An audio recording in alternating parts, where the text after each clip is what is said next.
16 WAPT News at 6 starts now. They didn't kill them. That's your biggest fear? Yes. A body found on the side of the highway, now connected to a carjacking. Plus, the same-sex marriage ruling having ripple effects right here in Mississippi. And the MSU Diamond Dogs back home after they came so close to a national title. Now, your weather first.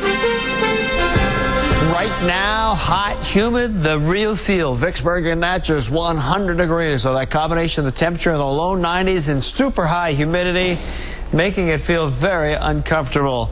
Get used to these real feel temperatures. They're going to continue. Hey, but there could be some relief down the road. I'll have that for you coming up.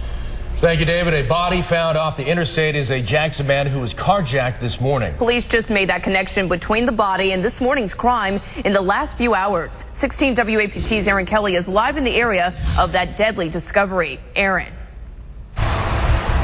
We're northbound off of Frontage Road, just south of Elton Road. Now, across the street here, right along the tree line, that's where police say they found 22-year-old Orlando Moorman's body. Now, to give you an idea of what happened here, overnight, police say they found his 20-year-old cousin, D'Angelo, with 2 gunshots in the arm at Cedarstone Apartments on Keel Street.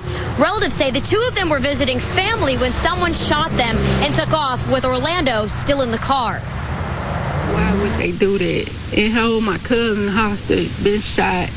His mama looking for him, his sister looking for him, his family looking for him. They know he's shot. Ain't trying to carry him to the hospital to get checked out.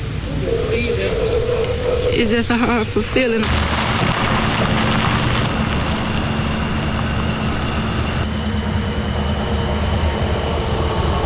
We don't have any information about suspects right now, but police say they are looking for a 2003 Burgundy Chevy Impala. Again, confirmed today by JPD, the body of Orlando Moorman found out here. His cousin did go into surgery, but again, the search continues for suspects in this case. Live off of I-55 tonight, Aaron Kelly, 16 WAPT News. All right, Aaron, thank you for that update. Today, the U.S. Supreme Court handed out 2 landmark rulings. And supporters of gay marriage are celebrating those 2 decisions.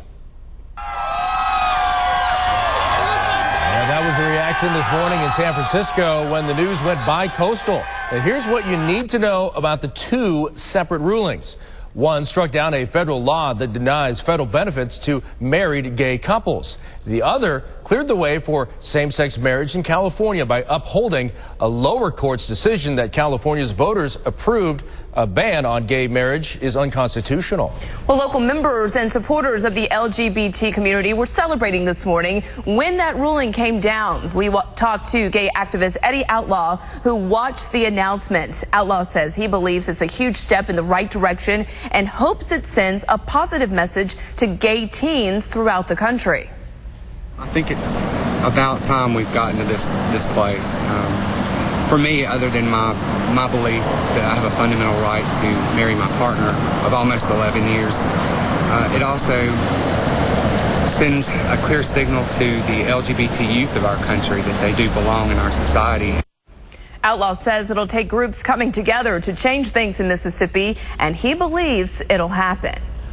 Conservatives at the state capitol are maintaining that the high court's ruling will have no impact on how Mississippi views marriage. 16 WAPT Scott Simmons is at the state capitol with that tonight, Scott. In fact, the governor sent out a very simple statement today saying that the ruling has no impact here. Conservatives say regardless of what the high court has ruled, voters in Mississippi have already spoken. It was 2004 when voters by a more than 80% margin defined marriage as being only between a man and a woman. It was one of the first measures Representative Mark Baker of Brandon handled after being elected to office. The legislature reflects the state of Mississippi, and the state of Mississippi in this regard has spoken clearly. And that is unlikely to change, according